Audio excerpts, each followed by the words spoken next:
I'd like to thank all of you for coming. I know some of you have travelled or have delayed travelling to be here.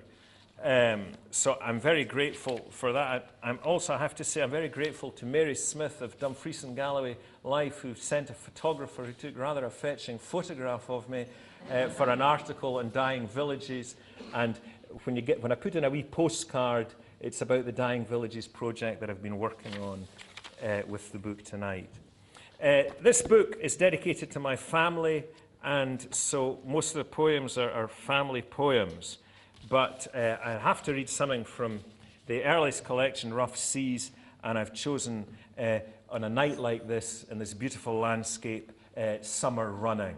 And this, most of my summer running was done with my good running partner, Frank. So here we go, Frank. Summer Running. The chestnut that all winter cast broken rods on the water now dips ahead, full as a bison's, to drink.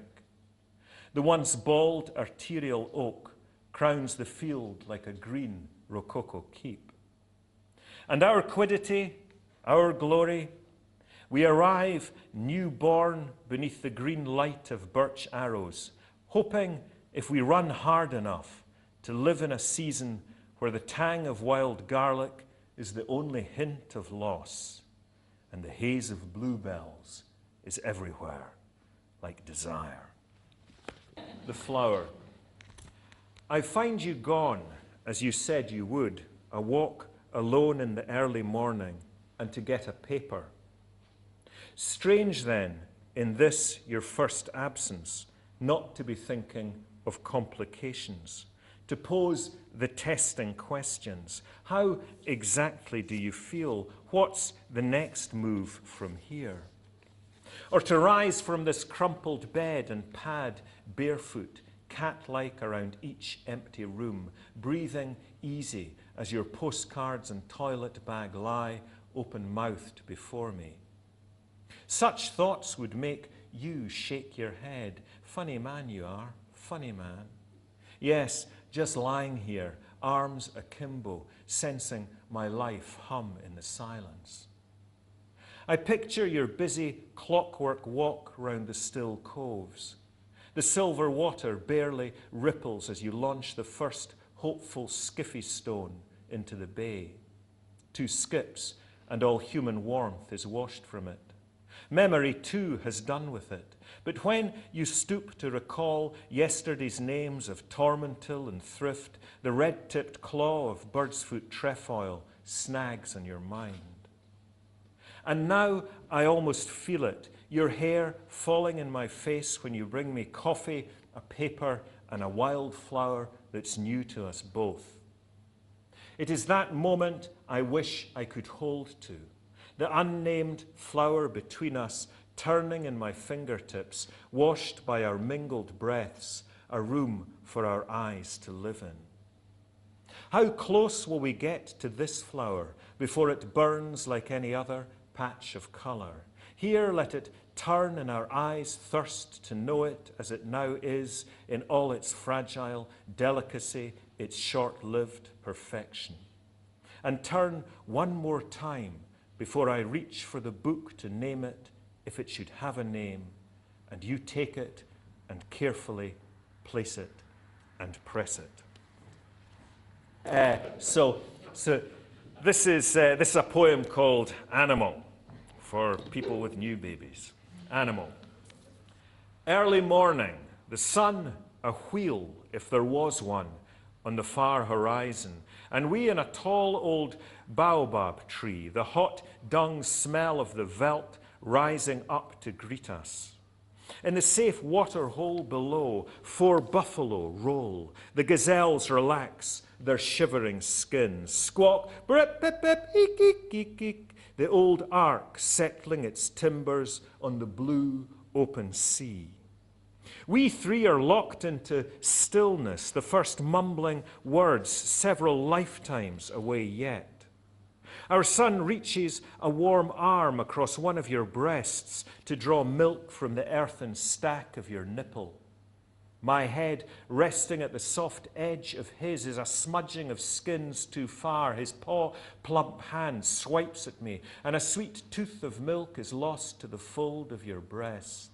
Still swipe away, my little one, for I'm firm on this tall old baobab tree, happy with this branch line of evolution. Squawk, bip, bip, bip, lazy preening, his rinsed blue eyes between us, a mesh of arms and thighs, his finger briefly alighting on my useless nipple.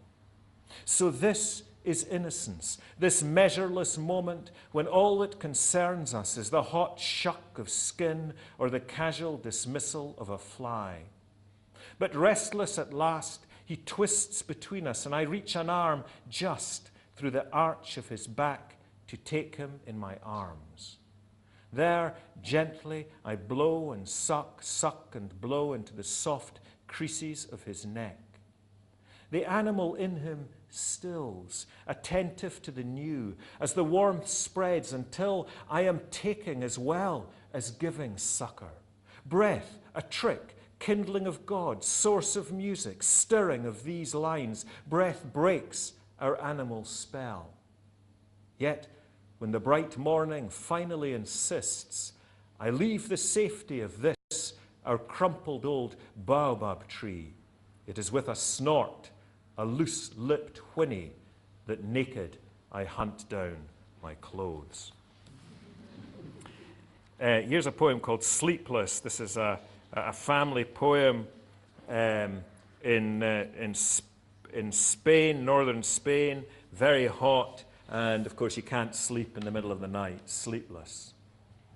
In medianoche, they find themselves, a father and his 2 children, unable to sleep through the ever-gathering heat of themselves, sitting in their pants round the kitchen table, a plastic flagon of fridge-cold water emptying before their eyes.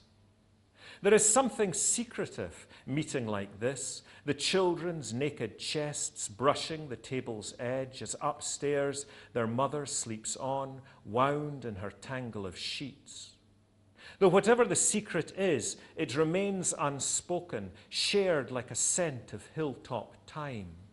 If, that is, a scent could be seen through a film of sleep, in the way, just say, the boy had earlier watched his sister from below the surface of the pool as she windmilled into water, hair flaring above her, the water giving her the graceful movements of the dancer she is.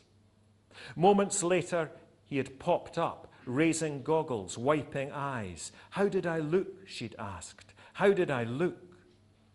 They sit composed now, slightly slumped, sculpted by the kitchen light as the moon gives shape to the olive trees, the stones in the fields, the fallen almonds. They are a family once all activity has been stripped from them, and they sit mostly in silence, sifting through this air, this love, the faintest scent of time. So this is Jenny, 14, in July. Jenny in July. Flicks her hair from the damp nape of her neck. In Proteus's time, Daddy's bit. She glows like a coal as we trawl through the arid space of Olympia's temple of Zeus, at which we have arrived, as is our way, bang in the middle of this searing July day. Can I be honest with you guys, she says, peering at the world through bug-eyed Lady Di shades. None of this stuff means a thing to me. Funny how you can tell. The great columns have collapsed like giant clock wheels. Zeus is not at all what he was. Jenny, too, has moved on to poetry. Dad, can you write a poem with all my friends in it? Adele, Lauren, Hannah, Lucy, Katie, Abby, Joanna, Connor, and Clark. But oh no, you'll probably write a poem about old stones. Like this one, my darling girl, like this one.